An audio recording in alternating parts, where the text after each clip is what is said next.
নোটখানি তাহারা ভাঙাইল না, তুলিয়া রাখিল। তাহারা দরিদ্র কিন্তু লোভী নহে। রাধারানীর মাতা পথ্য করিলেন বটে, কিন্তু সে রোগ হইতে মুক্তি পাওয়া তাহার অদৃষ্টে ছিল না। তিনি অতিশয় ধনী ছিলেন, এখন অতি দুঃখিনী হইয়াছেন। এই শারীরিক এবং মানসিক বিবিধ কষ্ট তাহার সহ্য হইল না। রোগ ক্রমে বৃদ্ধি পাইয়া তাহার শেষকাল উপস্থিত হইল।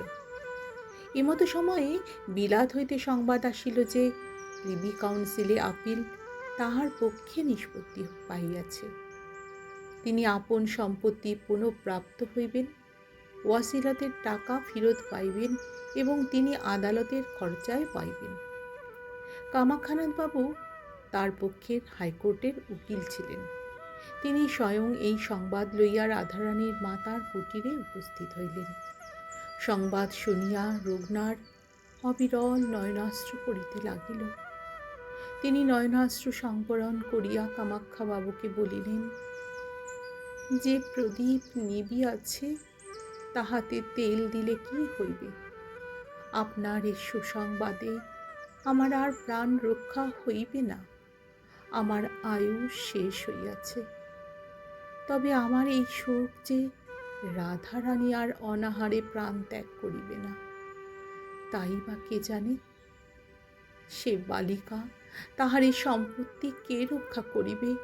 কেবল আপনিই ভরসা।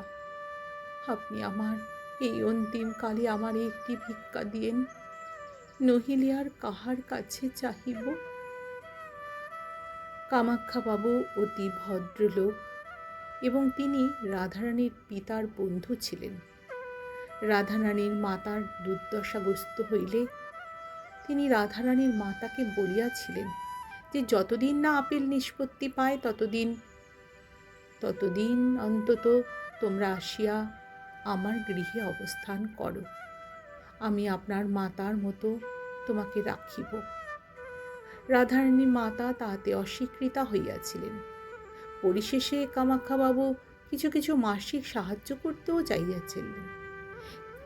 আমার এখনো কিছু হাতে আছে, আবশ্যক হইলে চাহিয়া লইব। এইরূপ মিথ্যা কথা বলিয়া রাধারানীর মাতা সে সাহায্য গ্রহণে অস্বীকৃতা হইয়াছিলেন। রুক্মিণী কুমারের দান গ্রহণে তাহাদিগের প্রথম ও শেষ দান গ্রহণ।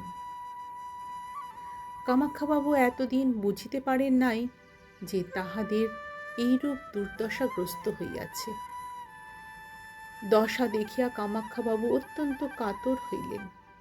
আবার রাধারানীর মাতাকে যুক্ত করে তাহার কাছে ভিক্ষা চাহিতেছেন দেখিয়া আরও কাতর হইলেন। বলিলেন, আপনি আজ্ঞা করুন, আমি করিব। আপনার যাহা প্রয়োজনীয় আমি তাহাই করিব। রাধারানীর মাতা বলিলেন, আমি চলিলাম, কিন্তু রাধারানী রহিল। এক্ষণে আদালত হইতে আমার শ্বশুরের যথার্থ উইল সিদ্ধ হইয়াছে। অতএব রাধারানী একা সমস্ত সম্পত্তির অধিকারিণী হইবে। আপনি তাহাকে দেখিবেন, আপনার কন্যার ন্যায় তাকে রক্ষা করিবেন, এই আমার ভিক্ষা। আপনি এই কথা স্বীকার করিলেই আমি সুখে মরিতে পারি। কামাক্ষাবাবু বলিলেন, আমি আপনার নিকট শপথ করিতেছি, আমি রাধারানীকে আপন কন্যার অধিক যত্ন করিব। আমি কায় মনোবাক্যে এই কথা কহিলাম, আপনি বিশ্বাস করুন। যিনি মুমূর্ষু তিনি কামাক্ষাবাবুর চোখের জল দেখিয়া তাহার কথায় বিশ্বাস করিলেন। তাহার সেই শীর্ণ শুষ্ক অধরে একটু আহ্লাদের হাসি দেখা দিল। হাসি দেখিয়া কামাক্ষাবাবু বুঝিলেন ইনি আর বাঁচিবেন না। কামাক্ষাবাবু তাহাকে বিশেষ করিয়া অনুরোধ করিলেন, এক্ষণে আমার গৃহে চলুন, পরে ভদ্রাসন দখল হইলে আসিবেন। রাধারানীর মাতার যে অহংকার, সে দরিদ্রজনিত, এই জন্য দরিদ্রাবস্থায় তাহার গৃহে যাইতে চান নাই। এক্ষণে তার দারিদ্র্য নাই, সুতরাং আর সে অহংকারও নাই। এক্ষণে তিনি যাইতে সম্মত হইলেন। কামাক্ষাবাবু রাধারানী ও তাহার মাতাকে সযত্নে নিজ লয়ে নিয়ে গেলেন। তিনি রীতিমতো পীড়িতার চিকিৎসা করাইলেন, কিন্তু তাহার জীবন রক্ষা হইল না। অল্প দিনেই তাহার মৃত্যু হইল। উপযুক্ত সময়ে কামাখ্যাবাবু রাধারানীকে তার সম্পত্তিতে দখল দেওয়াইলেন, কিন্তু রাধারানী বালিকা বলিয়া তাহার নিজ বাটিতে একা থাকিতে দিলেন না, আপন গৃহেই রাখিলেন। কালেক্টর সাহেব রাধারানীর সম্পত্তি কোর্ট অফ ওয়ার্ডসের অধীনে আনিবার জন্য যত্ন পাইলেন, কিন্তু কামাখ্যাবাবু বিবেচনা করিলেন, আমি রাধারানীর জন্য যত দূর করিব, সরকারি কর্মচারীগণ তত দূর করিতে পারিবে না। কামাখ্যাবাবুর কৌশলে কালেক্টর সাহেব নিরস্ত হইলেন। কামাখ্যাবাবু স্বয়ং রাধারানীর সম্পত্তির তত্ত্বাবধান করিতে লাগিলেন। বাকি রাধারানীর বিবাহ। কিন্তু কামাখ্যাবাবু নব্যতন্ত্রের লোক, বাল্যকালে তাহার দেশ ছিল। তিনি বিবেচনা করিলেন যে রাধারানীকে বিবাহ তাড়াতাড়ি না দিয়ে জাতি গেল মনে করে এমন কেহ তাহার নাই। অতএব যবে রাধারানী স্বয়ং বিবেচনা করিবে এবং বিবাহে ইচ্ছুক হইবে, তবেই তাহার বিবাহ দিব। এখন সে লেখাপড়া শিখুক। এই ভাবিয়া কামাখ্যাবাবু রাধারানীর বিবাহের কোনো উদ্যোগ না করিয়া তাহাকে উত্তম রূপে সুশিক্ষিত করাইলেন। 5 বৎসর গেল। রাধারানী পরমা সুন্দরী ষোড়শবর্ষীয়া কুমারী, কিন্তু সে অন্তঃপুর মধ্যে বাস করে। তাহার সে রূপরাশি কেহ দেখিতে পায় না। এক্ষণে রাধারানীর সম্বন্ধ করিবার সময় উপস্থিত হইল। কামাখ্যাবাবুর ইচ্ছা রাধারানীর মনের কথা বুঝিয়া তাহার সম্বন্ধ করেন। তত্ত্ব জানিবার জন্য আপনার কন্যা বসন্ত কুমারীকে ডাকিলেন। বসন্তের সঙ্গে রাধারানীর সখিত্ব, উভয়ে সমবয়স্কা এবং উভয়ের মধ্যে অত্যন্ত প্রণয়।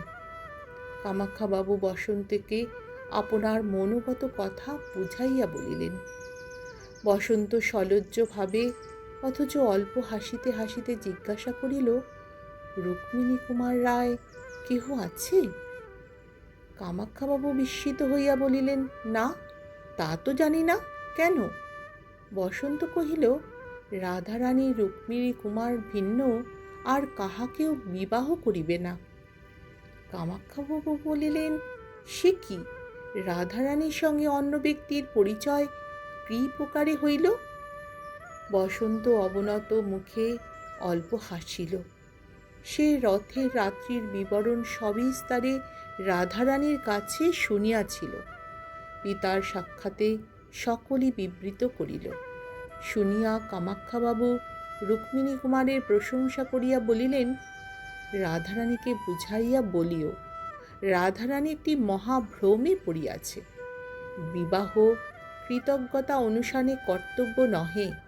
রুক্মিণী কুমারের নিকট রাধারানীর কৃতজ্ঞ হওয়া উচিত। যদি সময় আসে তবে তা প্রত্যুপকার করিতে হইবে। কিন্তু বিবাহে রুক্মিণী কুমারের কোনো দাবি দাওয়া নাই। তাতে আবার কি, সে কি জাতি, কত বয়স, তাহা কেহ জানে না। তার পরিবার সন্তানাদি থাকিবার সম্ভাবনা। রুক্মিণী কুমারের বিবাহ করিবার তাই বা সম্ভাবনা কি? বসন্ত বলিল, সম্ভাবনা কিছুই নাই, তাহাও রাধারানী বিলক্ষণ বুঝিয়াছে। কিন্তু সেই রাত্রি অবধি রুক্মিণী কুমারের একটি মানসিক প্রতিমা গড়িয়া আপনার মনে স্থাপিত করিয়াছে। যেমন দেবতাকে লোকে পূজা করে, রাধারানী সেই প্রতিমা তেমনি করিয়া প্রত্যহ মনে মনেই পূজা করে। এই 5 বৎসর রাধারানী আমাদিগের বাড়িতে আসিয়াছে। এই 5 বৎসর এমন দিন প্রায় নাই যেই দিন রাধারানী রুক্মিণী কুমারের কথা আমার সাক্ষাতে একবারও বলে নাই। আর কেহ রাধারানীকে বিবাহ করিলে তাহার স্বামী সুখী হইবে না। কামাখ্যাবাবু মনে মনে বলিলেন, বাতিক, ইহার একটু চিকিৎসা আবশ্যক। কিন্তু প্রথমে চিকিৎসা বোধহয় রুক্মিণী কুমারের সন্ধান করা। কামাখ্যাবাবু রুক্মিণী কুমারের সন্ধানে প্রবৃত্ত হইলেন। স্বয়ং কলিকাতায় তাহার অনুসন্ধান করিতে লাগিলেন। বন্ধুবর্গকে সেই সন্ধানে নিযুক্ত করিলেন। দেশে দেশে আপনার মোয়াক্কেলগণকে পত্র লিখিলেন। প্রতি সংবাদপত্রে বিজ্ঞাপন দিলেন। সেই বিজ্ঞাপন এইরূপ: বাবু রুক্মিণী কুমার রায় নিম্ন স্বাক্ষরকারী ব্যক্তির সঙ্গে সাক্ষাৎ করিবেন। বিশেষ প্রয়োজন আছে। ইহাতে রুক্মিণী কুমার বাবুর সন্তোষের ব্যতীত অসন্তোষের কোনো কারণ উপস্থিত হইবে না। স্ত্রী ইত্যাদি ইত্যাদি। কিন্তু কিছুতেই রুক্মিণী কুমারের কোনো সন্ধান পাওয়া গেল না। দিন গেল, মাস গেল, বৎসর গেল, তথাপি কই রুক্মিণী কুমার তো আসিল না। ইহার পর রাধারানীর আর একটি ঘোরতর বিপদ উপস্থিত হইল। কামাক্ষাবাবুর লোকান্তর গতি হইল। রাধারানী ইহাতে অত্যন্ত শোকাতুরা হইলেন। দ্বিতীয়বার পিতৃহীনা হইলেন মনে করিলেন। কামাক্ষাবাবুর শ্রাদ্ধাদির পর রাধারানী আপন বাটিতে গিয়া বসবাস করিতে লাগিলেন এবং নিজ সম্পত্তির তত্ত্বাবধান স্বয়ং নিজেই করিতে লাগিলেন। কামাক্ষাবাবুর বিচক্ষণতা হেতু রাধারানীর বিষয় সম্পত্তি বিস্তর বাড়িয়াছিল। বিষয় হস্তে লইয়াই রাধারানী প্রথমেই 2 লক্ষ মুদ্রা গভর্নমেন্টে প্রেরণ করিলেন।